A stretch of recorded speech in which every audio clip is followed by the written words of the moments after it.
자, 고액 강연료 논란을 불러일으킨 김제동 씨. 과연 김제동 씨가 받은 강연료가 시장 가격일까요? 아니면 또 다른 문제가 있는 걸까요? 한번 짚어보겠습니다. 지금 오랜만에 판넬이 세로로 섰습니다. 우리나라 지도를 이렇게 그린 건데요.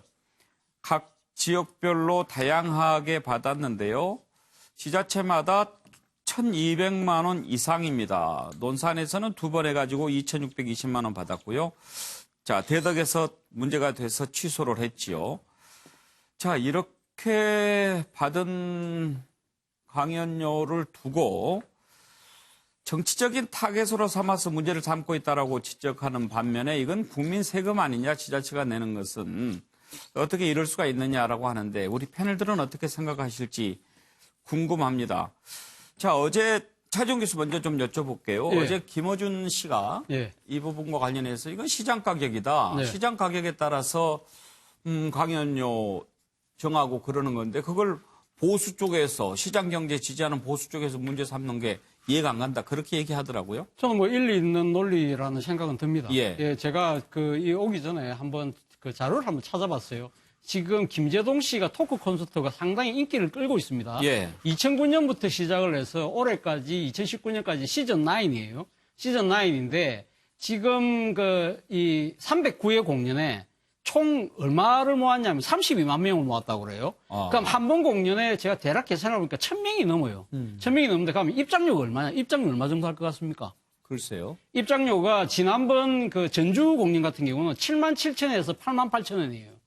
자, 그러면 2009년부터 했다고 한다면 평균 한 5만 원만 잡아도 1,000명이 왔다고 한다면 한 번 하면 얼마가 입장 수익이 생기죠? 5천만 원이 생긴다는 거예요. 예. 자, 그렇다고 한다면 김제동 씨 입장에서 본다고 한다면 그리고 본인이 지금 하고 있는 것 자체가 일종의 단순한 강연은 아니거든요. 강연은 아니고 일종의 콘서트 형식을 갖고 있다. 예. 그렇기 때문에 일반 명사들이 하는 그 공연과 다르다. 그리고 또 본인이 지금 이 기획사를 꾸리면서 소속된 직원들이 또 한 대여섯 명 된다고 그래요. 그런 사람들하고 다 같이 먹고 살아야 되는 문제. 그리고 또 고액을 만약에 그러니까 벌고 있지만 또 그게 나름대로 사회에 돌려주는 측면도 분명히 있다는 거죠.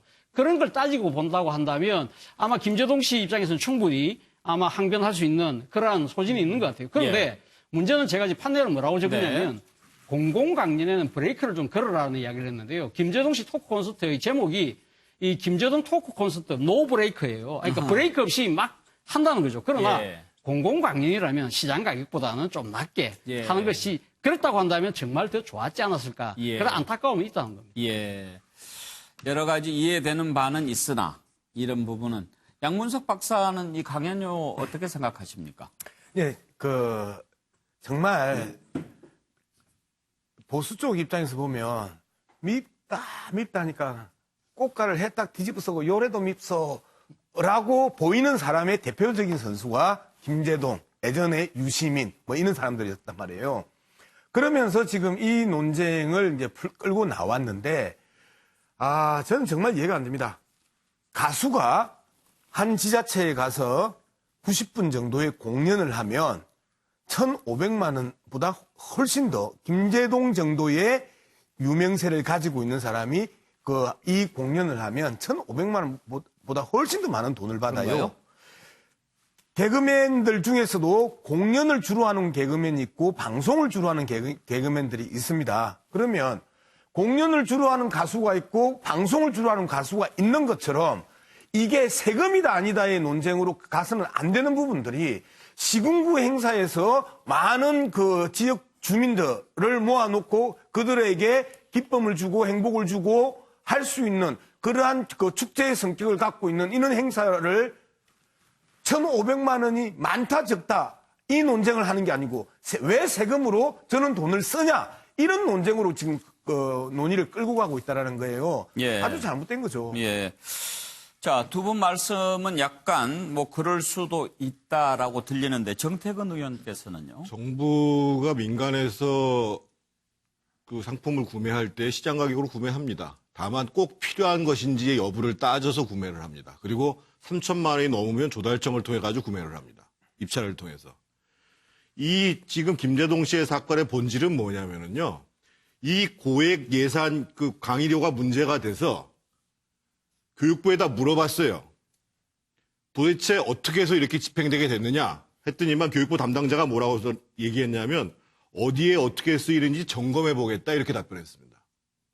그래서 그 해당 지자체에 있는 분한테 담당자, 예를 들면 무슨 뭐 교육 담당관이라 이렇게 했죠.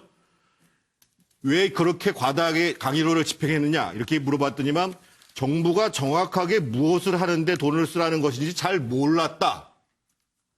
아니 한 번 강연을 하는데 총 들어가는 돈이 1억 5천만 원짜리 강연을 하는데 준 사람이 어떻게 썼는지도 모르고 받은 사람은 어떻게 쓰라고 하는지도 모르고 이 사업 내용이 뭔지 아세요? 1억 5천이 아니고? 아니요. 전체 예산은 1억 예, 5천 중에 1억 예. 1,550만 원이 지급되려고 했던 겁니다.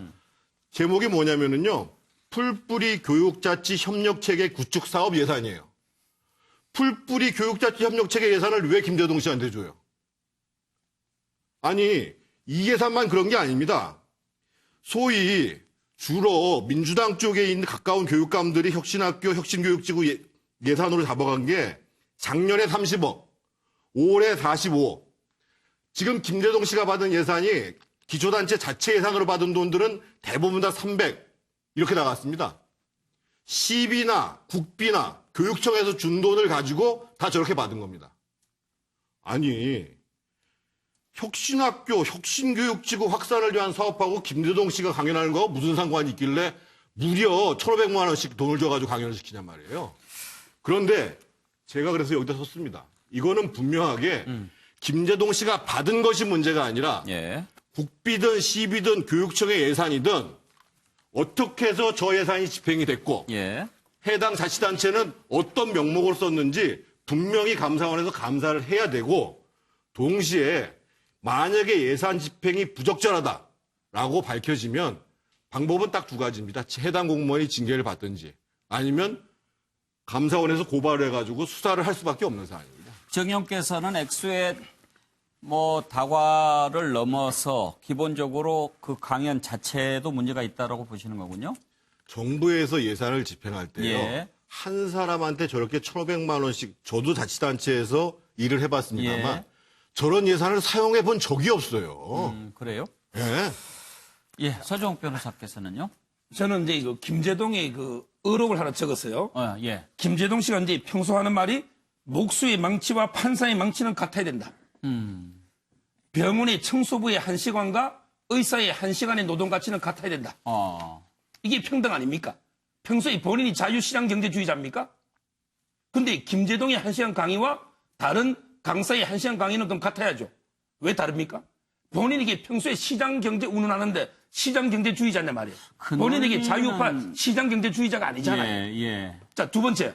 김재동은 저는 이게 화이트 리스트에 의혹이 있는 게 김재동은 이게 연예인이지만 정치적인 이념이 색깔이 좀 뚜렷한 연예인이에요. 이 말이 이게 그 진보나 좌파 쪽에서 이게 좋아할 수 있지만 또 이게 보수 쪽에서는 김재동에 대해서 이게 싫어하는 사람도 있잖아요. 근데 세금은 보수 진보 불문하고 전 국민이 내는 거죠. 근데 예를 들어 제가 보수단체장이 보수 쪽에만 인기 있는 사람을 섭외해서 만약에 1,500만 원 줬다. 그럼 이게 말이 됩니까? 따라서 이게 저는 진보 민주당 소속의 단체장이 진보 쪽에 투표하면 김재동이 선호도가 있겠죠. 예. 근데 이걸 해서 국민 세금으로 1,500 준다? 이게 말이 되느냐 말이에요. 따라서 이게 저는 아주 부적절하고 그다음에 아까 제가 정태근의 말씀은 저도 원용하려 했는데 먼저 했기 때문에 원용하겠습니다. 자, 유기찬 변호사, 지금 자유한국당은 화이트리스트라고 이제 공격을 하던데요. 이제 강사 선정 과정이나 아니면 그 강사료 그 책정 과정을 살펴봐야 되겠지만 어쨌든 특정 시점 이후에 그 고액 강의를 하게 된 거잖아요. 그래서 김재동 씨로 강사 선정된 경위가 석연치 않고 예. 또 강사료가 저렇게 책정된 경위가 석연치 않다면 이것은 기존에 뭐 소위 말해서 블랙리스트의 피해를 본 거에 대한 보상 차원이라고 볼 의혹이 있는 거거든요. 예. 그런 차원의 문제 제기라고 생각합니다. 보상 차원이다. 자, 정일환 교수께서는 강연 그 자체로 보지 않고요. 일회성 강연이 아니라 사실은 김재동 씨도 그런 해명을 좀 했던데 사실 요즘은 이제 사실 이 하나의 팀이 만들어내는 하나의 상품이거든요.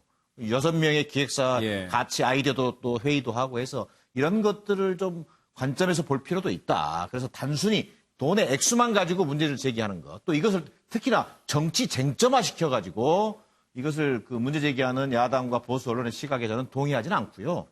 그러나 이제 그럼에도 불구하고 지자체 입장에서 본다면 과연 국민적 눈높이라고 하는 것이 에서 본다면 이것이 과연 온당하고 국민 정서에 부합하느냐 이 관점에서는 한 번쯤 지자체가 스스로 점검해야 될 지금 상황에 놓여 있다. 저는 이렇게 보여집니다. 예. 양문석 박사 한마디 들으셨는데 한 30초 남았습니다. 아니, 정태근 의원이 이야기했던 예산 항목에 대한 문제이라면 충분히 논의할 수 있죠. 이거는 복지 예산으로 사용을 했었으면 문제가 될 수가 없는 거예요. 그리고 서정욱 변호사 이야기하는 모든 국민이 동의하지 않는다라는 이야기를 했단 말이에요. 진보적 색채가 있기 때문에. 근데 자, 가수를 초청해서 지자체가 행사를 할 때가 있어요. 그러면 그 가수를 트로트 가수면 젊은 세대가 별로 담탁지 않게 생각할 것이고 세대에 있어서 그런 논리는 정말 아니다. 예. 예? 김재동이 가지고 있는 색깔 때문에 파란 색깔, 빨간 색깔 나누어 가지고 파란 자, 색깔이 정태근 이런 의원 식으로 이야기를 하면 안 반론도 되는 결국은 거죠. 못 듣고 마치게 됐습니다. 앞으로 좀 요즘한 얘기를.